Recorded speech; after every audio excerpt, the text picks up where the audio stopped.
Nieves Liam Enrique C.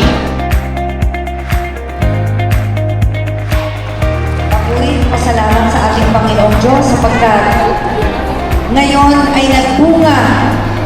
Higit sa lahat, ang pagtsatsaga ng mga batang ito na makapag-aral at higit sa lahat, maipakita ang kanilang talino para sa taong most diligent, most retentive, most neat and clean, most energetic, most organized, most responsible, most participative, number expert, sight word wizard, student leadership award, best in visual arts, best in oral expression, best in writing, best in values, best in Aralin Panlipunan, best in Filipino, best in science, best in mathematics, best in language, best in spelling, best in reading phonics, with high honor, Nieves Liam Enrique C. Valedictorian.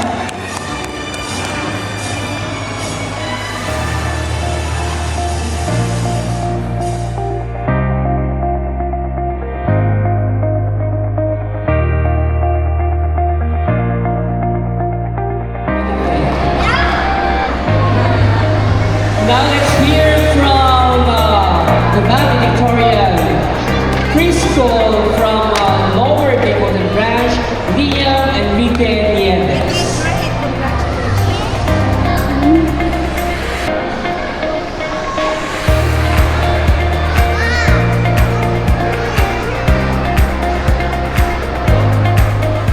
To our school directress, Honorable Councilor Baby Gloria Villaresa, to our school founder, Mrs.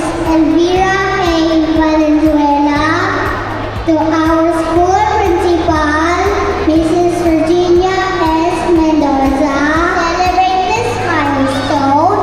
Let us all thank our Almighty God for blessing us with wisdom, guidance, and strength throughout our academic journey. Thank you to my classmates and friends for the friendship, laughter, playtime, and happy memories.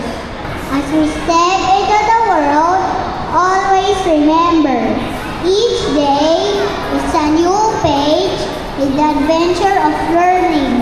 Have a blessed day ahead. Maraming salamat po.